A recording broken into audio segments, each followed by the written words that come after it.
The moment I stepped inside the courtroom, I saw my parents already waiting, their smiles sharp and icy, the same kind that used to freeze me in fear when I was little. They looked convinced the victory was theirs before a single word was spoken. Why wouldn't they be? To the world, they were the dazzling Whitmores from television, adored, admired, untouchable, while I was merely the daughter they'd discarded 2 decades earlier. But the rules of this game had changed. My grandfather, the only person who had ever truly cared for me, had passed away, leaving every cent of his billion-dollar fortune to me alone. Now, the very people who abandoned me at his doorstep were dragging me to court to take it back. Standing before the judge, I could feel my pulse beating so loud it seemed to echo off the marble walls. He lifted his gaze, studying me carefully. A flicker of recognition crossed his face, and then, with a stunned tremor in his voice, he said, "Wait, you're her?" The silence that followed was deafening. My parents' polished confidence fractured as the truth they'd buried for years began to surface. I was only 5, the day they vanished from my world. The Santa Barbara sun was merciless that afternoon, blazing, relentless, scorching everything except the hollow chill inside me. My mother, Victoria, crouched in front of me, her white summer dress fluttering, the scent of lilac clinging to her like a lie. "Be good for Grandpa, all right, sweetheart?" she said, her forced smile trembling at the edges. Her lipstick looked too bright, her eyes too dry. My father, Charles, leaned against the car, drumming his fingers on the hood. "Vic, come on. We'll miss the flight." "Flight?" I asked, grabbing her dress with my small hand. "Where are you going? Can I come?" For a heartbeat, she froze. "It's just a quick trip, darling. We'll be back soon." But even as a child, I caught the crack in her voice. She didn't hug me. Instead, she leaned close enough for her earrings to brush my cheek, kissing the air beside my face. Her heels clicked away like a clock ticking down. The car door slammed, tires crunched against gravel, and their silver convertible vanished behind the iron gates.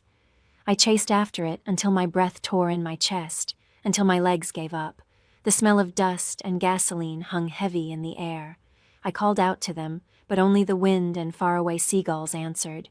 Then a steady hand rested on my shoulder, firm, kind, familiar.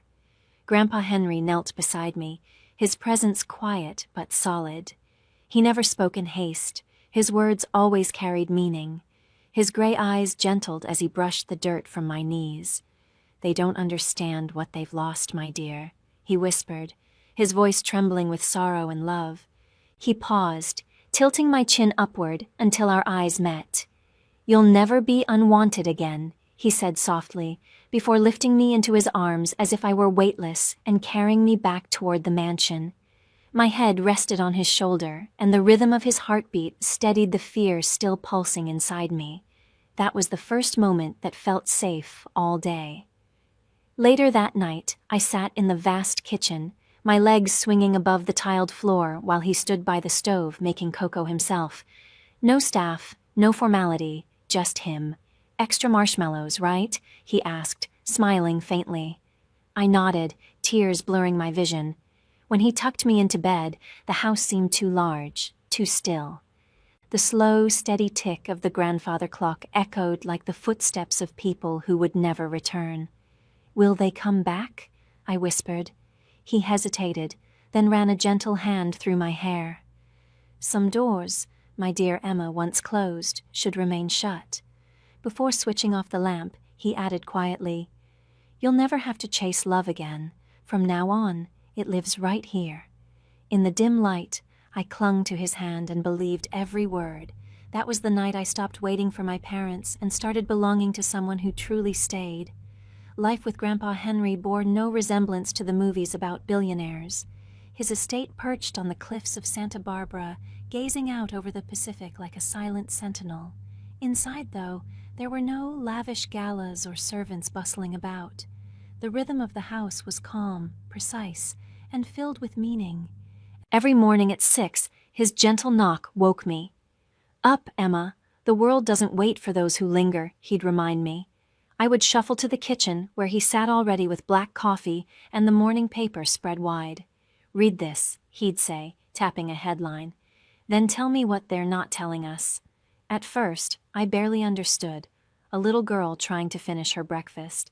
But over time, his lesson unfolded. Never believe a story just because it's printed.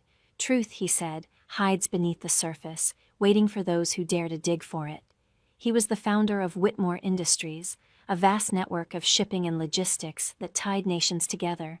Yet to him, integrity always outweighed wealth. Money, he'd often say, is like salt water.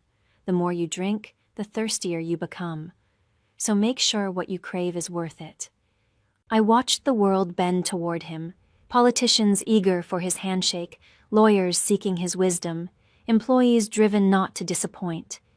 He ruled with fairness, never cruelty, his authority quiet but absolute. When I turned 10, he finally brought me to his office. The glass towers downtown shimmered under the fading light, glowing like the future he was preparing me to inherit. Inside the building, every person greeted him with quiet respect, and me with cautious curiosity. "This is my granddaughter," he announced, pride in his tone. "Someday, she'll ask tougher questions than any of you." His hand rested gently on my shoulder, and I smiled, shy but certain. He wasn't preparing me to inherit power. He was teaching me how to see the truth beneath appearances. Every weekend, we'd drive to the community center he'd built. While other tycoons sent checks and posed for cameras, Grandpa stayed for hours, kneeling beside children as they learned to read or showing teenagers how to manage their first savings. "Power means nothing," he often whispered, "if you use it only to stand above others." When I turned 16, I saw my parents' faces again, glowing on a television screen. They were laughing on a Los Angeles red carpet, promoting a new reality show about redemption. My hands tightened around the remote until my knuckles turned white. Grandpa came in quietly, his eyes following the flickering image. "Do you miss them?" he asked. The truth trembled on my lips, but what came out was softer. "Not anymore." He gave a slow nod. "Good. Missing those who left is like staring at closed doors. You'll miss the ones still open." That night, he handed me a small worn journal bound in brown leather. "For your truth," he said. "One day the world will try to change it. Don't let them." I had no idea then that this book would become my shield, the evidence that would one day protect me when my parents tried to erase me in court. The morning he passed away, the world felt unsteady. The air hung still, the sea below the cliffs too calm. I found him in his study, his head bowed over his desk, glasses still perched above an open page. The final line he'd written read, "Truth, in the wrong hands, turns to poison." I didn't cry at first.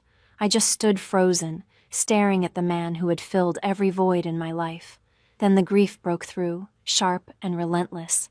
His funeral gathered the city's elite, magnates, judges, even ex-presidents, all eager to be seen honoring Henry Whitmore, the man who built an empire on integrity.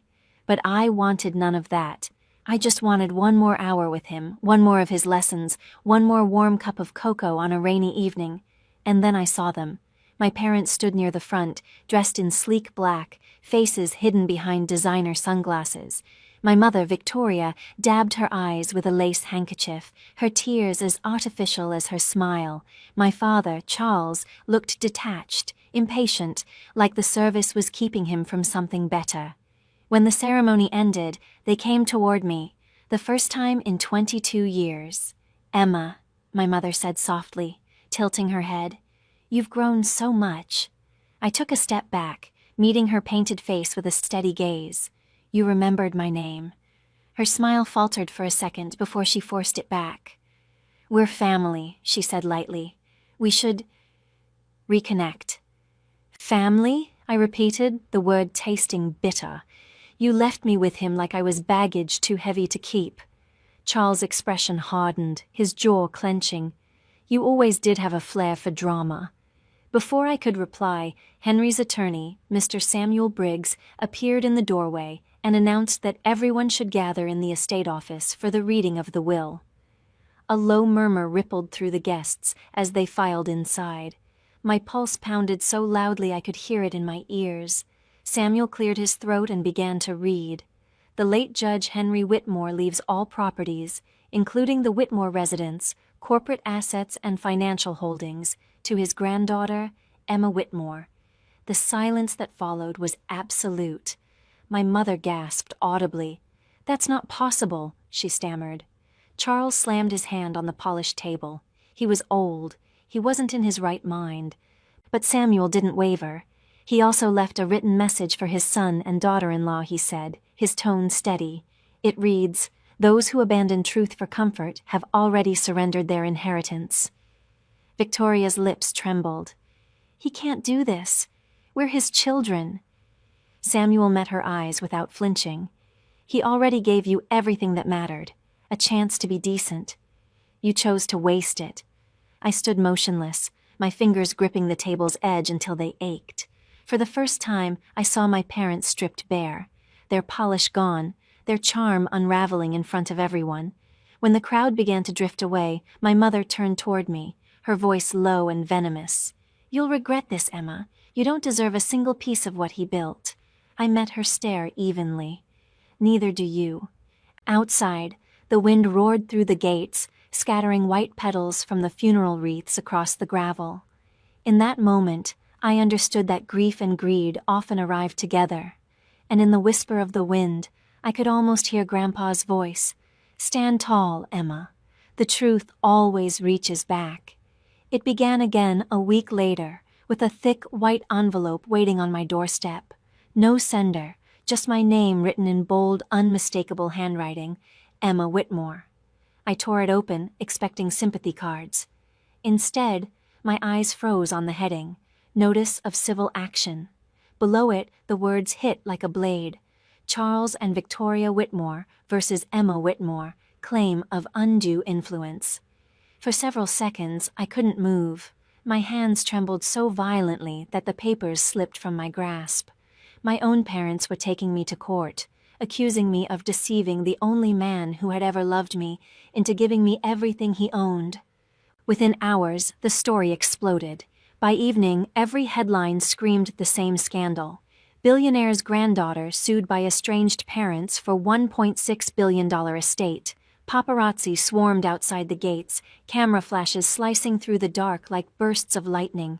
Early the next morning, my attorney, Robert Hayes, called. His voice carried that practiced calm only years in chaos could teach. "Emma, they're moving quickly. The filing's in Los Angeles County. Your father still has friends there." "Of course he does," I muttered. "He always had power, just never the kind that counted." Later that day, I met Robert in his downtown office. He pushed a stack of documents across the desk. "They're alleging you cut off your grandfather's visitors, interfered with his medical care, and pressured him to change his will." A sharp laugh escaped me. Controlled access? He was protecting me from them, not the other way around. Robert exhaled slowly. "I've handled ugly estate disputes, but parents suing their own daughter? That's a first." "They're not my parents," I said, my voice barely above a whisper. "They're strangers tied to me by DNA." Still, my thoughts drifted to Grandpa's final weeks, the soft-spoken dinners, his weary smile, the tremor in his hand when he signed letters. Did he foresee this coming? Maybe that's why he left the journal. Maybe he knew I'd need it. 2 days later, as I left a cafe, a tabloid reporter lunged forward, cameras flashing. "Emma, did you manipulate your grandfather? Did you threaten him?" I stopped, faced the swarm, and replied steadily, "If loving the man who raised me counts as manipulation, then yes, I'm guilty." By the next morning, a blocked number lit up my phone. "Enjoying your fame?" My mother's voice slid through the line like ice. "Why are you doing this?" I asked. "Because you took what's ours," she said coldly. "You stole our life. Now we'll take yours." Then the line went dead. That night, I sat alone in the study where Grandpa once taught me how to read contracts. His photograph rested beside the familiar leather journal. I opened it, my fingers tracing his fading handwriting. "When truth is tested, stand still. Let them strike. They'll only hurt themselves." I closed the book, drawing a slow breath. The fear remained, but beneath it, something stronger began to rise. Resolve. If they wanted a battle, they'd chosen the wrong Whitmore. When the first hearing arrived, the sky hung heavy and bruised, clouds pressing low over Los Angeles. Reporters crowded the courthouse steps, hungry for blood. I didn't know whose reputation would die that day, theirs or mine, but I was done running. The courtroom carried the faint scent of polished wood and unease. My parents occupied the plaintiff's table, perfectly posed for the flashing cameras, my mother immaculate in a black dress, my father crisp in a navy suit. They didn't look heartbroken. They looked rehearsed, like actors mid-scene, performing vengeance for the crowd. As I entered, murmurs rippled through the room. "That's her, the granddaughter," someone whispered. My heels struck the marble with deliberate rhythm, though inside my palms trembled. Robert leaned toward me, his voice low and steady. "Stay composed, Emma. Let the facts do the talking." At the bench sat Judge Marcus Nolan, a man with silver hair and eyes that missed nothing. His presence dominated the room even before he spoke. When his gaze met mine, a strange flicker of recognition crossed his face. Surprise, maybe disbelief. He took off his glasses slowly. "Miss Whitmore?" he asked, his tone unexpectedly gentle. "Step forward, please." My stomach tightened as I approached. The gallery fell silent. He studied me for several long seconds, then murmured, almost to himself, "You're Henry Whitmore's granddaughter?" "Yes, Your Honor." A small nod, then a change in his expression, something like respect. "I clerked for your grandfather once," he said quietly. "He told me, if my granddaughter ever appears in your court, listen closely. She'll be telling the truth." Gasps swept through the spectators. Behind me, I could hear the crack in my mother's mask and the click of my father's clenched jaw. Judge Nolan straightened. "Proceed," he said, his calm voice now edged with conviction, the kind that warned everyone that honesty still had weight here. Their lawyer, Elliot Graves, rose with practiced confidence. "Your Honor," he began silkily, "this young woman isolated her elderly grandfather, interfered with his medical care, and coerced him into revising his will. We intend to prove deliberate fraud." Robert remained unruffled. "We look forward to refuting every falsehood, Your Honor." Graves turned, his smile sharp. "She seems remarkably composed for someone accused of stealing $1 billion. I met his stare, my voice clear and even. "Composure isn't guilt, Mr. Graves. It's faith in the truth." A low hum of approval rippled through the courtroom, the sound of an audience beginning to shift its allegiance. Even Judge Nolan's lips twitched, not quite a smile, but close. Once testimony began, my parents' team threw everything they had: distorted emails, clipped phrases from staff reports, fragments of old correspondence twisted out of context. Each time, Robert met them head-on with clean records, precise timelines, and witnesses whose loyalty to my grandfather's integrity never wavered. But the most brutal blow came when my mother took the stand. Her trembling voice was flawless, every tear perfectly timed. "We only wanted to reconnect with our daughter," she said, pressing a tissue delicately to her cheek. "But Emma pushed us away. She cut us off from Dad. We were only trying to protect his legacy." Her testimony oozed pity, a performance honed to perfection. Yet all I could hear was Grandpa's warning whispering in my mind. Truth in the wrong hands turns to poison. Then it struck me. Poison only harms if you let it in, and I wasn't about to. By the second day, the trial felt more like war. Their attorney, Elliot Graves, strutted across the floor like it was a stage, waving papers and performing outrage for the cameras. But I hadn't come to act. I'd come to finish what they started. Robert rose slowly, composed as ever. "Your Honor," he said evenly, "the defense submits new evidence, medical evaluations, witness statements, and the late Judge Whitmore's personal correspondence. One document in particular deserves attention." At the word correspondence, my mother's back went rigid. She already knew. Judge Nolan gestured for him to continue. Robert handed over a thick folder, then turned toward me. "Miss Whitmore, please take the stand." My pulse thundered as I crossed the room, each step echoing in the silence. I'd rehearsed this moment countless times, but facing the two people who had both created and betrayed me made my chest ache. Robert placed a letter beneath the evidence camera. My grandfather's familiar handwriting filled the screen, steady, elegant, undeniable. To my dearest Emma, it read, "You were never my duty. You were my choice. If you ever stand against those who left you behind, don't meet them with hate. Let truth defend you. It always will." The room went utterly still. My mother's painted composure began to crumble. My father stared down, jaw locked. Robert's voice remained steady. These letters spanned 10 years, each one affirming Judge Whitmore's clear mind, affection, and conscious decision to leave his estate to his granddaughter. Elliot Graves shot to his feet. "Objection, Your Honor. These letters are nothing but emotional theatrics. They prove nothing of legal significance." "Overruled," Judge Nolan said, his voice sharp and final. "The decedent's intent is exactly what this court is here to determine. Continue, Mr. Hayes." Robert gave me a subtle nod. My signal. I reached into my bag and withdrew the leather journal Grandpa had gifted me on my 16th birthday. Its edges were frayed, the spine cracked, each page softened by years of turning. "This," I said quietly, "was my grandfather's personal diary. He wrote in it every night until the week he passed." Flipping to the final entry, I steadied my voice. The ink had faded slightly, but the handwriting was strong. "My son and his wife live for appearances. My granddaughter lives for truth. The estate must belong to her, not as a reward, but as protection. She carries my conscience where I no longer can." The silence that followed felt sacred, almost holy. Then my mother's composure shattered. "He was sick," she cried, leaping from her chair. "He didn't know what he was saying. She manipulated him." The gavel came down with a sharp crack. "Mrs. Whitmore, sit down," Judge Nolan ordered. Her words bounced off the wooden walls and dissolved into nothing. I turned toward her, the woman who gave me life but never love, and spoke softly. "No one manipulated him, Mother. He just finally saw you for who you really are." For the first time in years, I felt the truth settle inside me like armor. I wasn't their pawn anymore. I was Henry Whitmore's granddaughter. By the third day, time itself seemed to drag. Every cough, every whisper, every shifting chair echoed like thunder.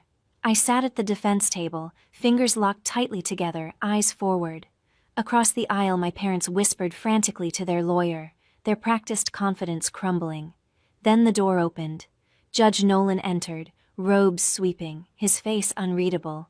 Instantly, the room stilled. He took his seat, adjusted the papers before him, and glanced at me, and for just a heartbeat, I thought I saw pride flicker in his eyes. "This court," he began, his voice calm but unyielding, "has examined all testimony, documents, and correspondence of the late Judge Henry Whitmore. What stands before me is not evidence of coercion, but of greed, misplaced and deliberate." A low stir spread through the gallery. My father's jaw clenched. My mother's fingers trembled visibly. "The plaintiffs," Judge Nolan continued, "have failed to prove undue influence. On the contrary, the record shows clear intent, mental soundness, and deliberate judgment by the deceased." He paused, letting his words hang in the charged air. "Therefore, the court dismisses the plaintiff's claims in full. The will of Judge Whitmore stands. The estate belongs to Miss Emma Whitmore." For a single, suspended heartbeat, the courtroom was utterly still. Then came the rush, pens scratching, cameras flashing, reporters gasping for sound bites. I didn't move. My heartbeat thundered in my ears, drowning out everything else. Judge Nolan turned his gaze toward my parents. "Justice," he said evenly, "does not belong to blood. It belongs to truth." The words hit like a blow. My father sank into his chair, shoulders collapsing beneath invisible weight. My mother stared blankly at the floor, her lips parted but empty of words. The gavel struck once, a sharp, final crack that sounded like the last shot of a long battle. When I rose, my legs trembled. Robert placed a reassuring hand on my shoulder. "It's over," he murmured. "You did it." But victory didn't taste like triumph. It felt like ash, the quiet that comes after a storm, when the smoke still hangs heavy. As I turned to leave, my mother's hand shot out and clamped around my wrist. Her nails bit into my skin. "You think this makes you better than us?" she spat. "You'll regret this, Emma. You'll end up alone, just like him." I looked straight at her, my voice steady. "I'd rather be alone than hollow." I pulled free. Outside, sunlight flooded the courthouse steps, fierce and blinding, a light that felt like cleansing.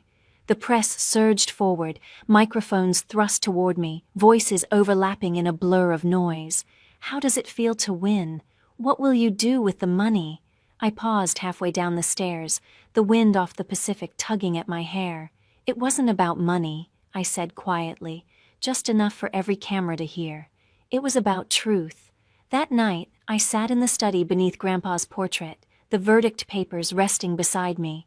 I whispered into the silence, "You were right, Grandpa.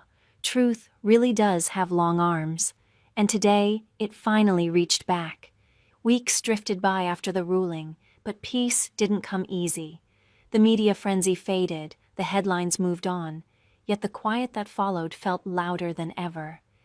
The estate was legally mine, the mansion on the cliffs, the companies, the fortune, but it all seemed hollow without him. The house felt more like a monument than a home. At night, I wandered its long corridors, past oil portraits and echoing floors, and could almost hear his voice woven into the stillness. Power means nothing if you can't live with your conscience. For the first time, I slept without fear, though not without sorrow. Then one evening, as the sun bled into the Pacific and painted the horizon in deep red light, my phone rang. An unfamiliar number glowed on the screen. I hesitated before answering. "Hello?" A pause, then a voice, fragile, shaking. "Emma?" It was my father, and for a moment I forgot how to breathe.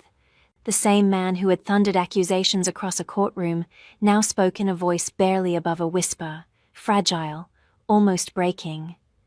I read the journal," he said, the words halting. "Your grandfather's entries." I didn't want to believe them, but I couldn't stop reading. His breath hitched. He wrote that I lost my way, that I stopped being his son long before the will was signed. I closed my eyes. "He also wrote that it's never too late to do what's right," I said quietly. There was a pause, then a trembling exhale. "I don't deserve forgiveness, Emma, but I needed you to know. I'm sorry for everything, for leaving you, for blaming you, for becoming the kind of father he warned you about." His words hung there, fragile, sincere, and unbearably human. Neither of us spoke for several long seconds. I gazed out the window at the garden, the one Grandpa had planted for Grandma so many years ago. The breeze rustled through the roses, and for the first time in a long while, the silence felt peaceful. "I don't know if I can forgive you," I finally whispered, "but I know Grandpa would have wanted me to try." He drew a shaky breath. "I'll take that. It's more than I deserve." Before the line went dead, he added softly, "You remind me of him, the way you never back down." After the call ended, I stayed there, staring at the horizon. The world had gone still again, but not with grief this time. With calm, with healing. I stepped outside barefoot, feeling the cool grass beneath my feet. The sun had slipped beneath the ocean, leaving the estate bathed in warm, golden light. In my hands, I carried Grandpa's journal. Turning to its final page, I read the words that had outlived him. "True justice isn't found in courtrooms, but in the hearts of those who keep believing in it." Tears finally came, soft and unhurried. "I believe, Grandpa," I whispered. "I always will." And in the hush of the evening breeze, I could almost hear his reply, gentle, proud, at peace. "Then I can finally rest, my girl."